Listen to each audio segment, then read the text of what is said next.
Сәлеметсіздер ме? Мен Құттымұратова Балдия Маратқызы Ыбырай Алтынсарин атындағы Рудный әлеуметтік-гуманитарлық колледжінің бастауыш білім беру мамандығын 4-ші курс студенті болам.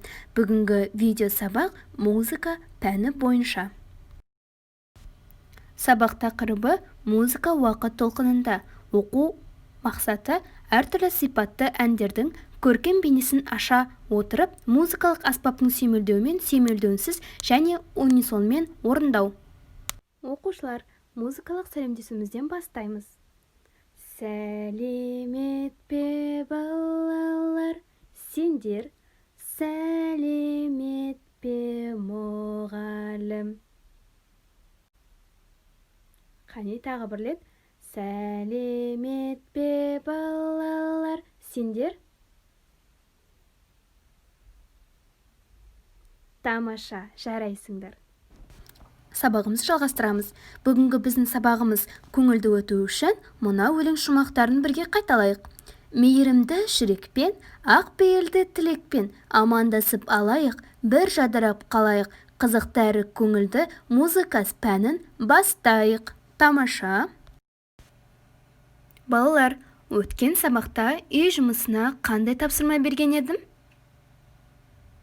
Жақсы. Кім үй тапсырмасын толық орындады? Жарайсыңдар, тапсырманы маған жүктеңдер. Мен тексеріп бағалаймын. Оқушылар, бүгінгі біздің тақырып өте қызықты. Ол тақырыпты табу үшін мына ребусты шешіп көрейікші. Бірінші суретте кітап, музыка кітабы, екіншісінде сағатты басқаша уақыт деп алайық. Мынау су тасқыны, басқаша су толқыны деп айтсақ болады. Барлығын қосып ойланып көрейікші, қандай тақырып шығады? Барлығын біріктіргенде музыка уақыт толқынында деген шығады. Бүгінгі біздің тақырыбымыз осы. Ал қазір оқушылар Дәулеткерейдің Көроғлы атты күйін тыңдаймыз. Балалар, Дәулеткерей деген кім, білесіңдер ме?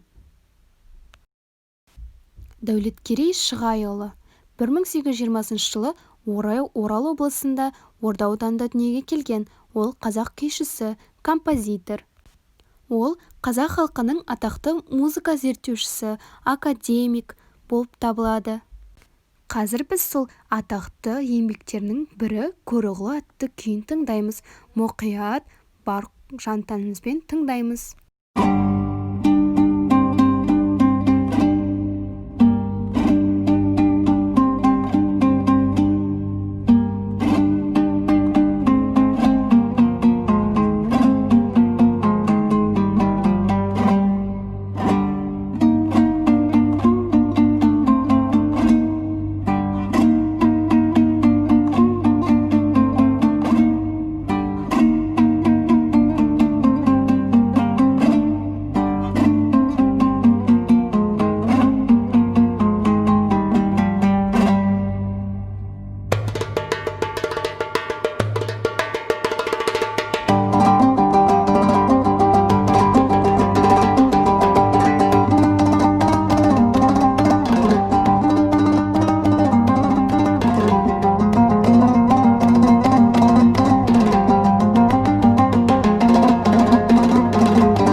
Оқушылар, күйді тыңдау барысында қандай әсер алдыңдар?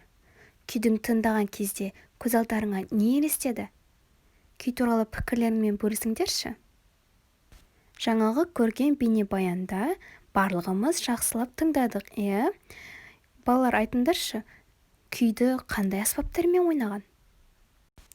Бұл күй мыңдаған заманнан бері келе жатқан күй. Қаншалықты уақыт көп өтсе де, соншалықты бағалы болып сақталып қалынған. Бүгінгі біздің тақырыбымыз да осыған тікелей байланысты. Музыка уақыт толқынында деген, яғни музыка қаншалықты көп уақыт сақталғанымен оның бағалылығы ешқашан ескірмейді. Эстрадалық музыка көпшілікке арналған тыңдауға жеңіл музыка.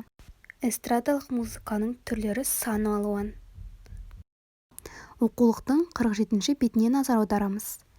Мына таңба музыкада төрттік пауза деп аталады. Таңбасына назар аударамыз, есте сақтаймыз. Пауза грек тілінен аударғанда үнсіздік, уақытша үнсіздік дегенді білдіреді. Музыкадағы паузада үзіліс жасау, тыныс алу белгісі ретінде қолданылады. Паузадағы ұзақтықты санау нота ұзақтықтарын санаумен бірдей. Мысалы, төрттік пауза біреуге саналады, шарттылық пауза біреу, екеуге саналады. Есімізге сақтаймыз. Ал енді бәріміз бірге ән шырқаймыз. Мәңгілік ел жастары атты әнді шырқайтын боламыз. Қазір караоке қосылады, бірге ән шырқайық.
Өте жақсы орындадыңдар. Ал енді балалар, қорытынды жасайық. Бүгінгі сабақта көңіл-күйлерің қандай болды?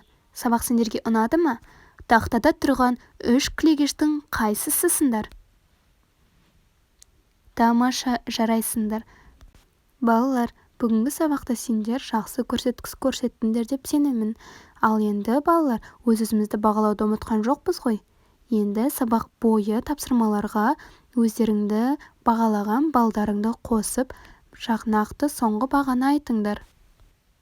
Жарайсыңдар. Ал енді үйге тапсырма, оқулықтағы 3-ші тапсырманы орындау. Сабақ аяқталды. Сау болыңдар.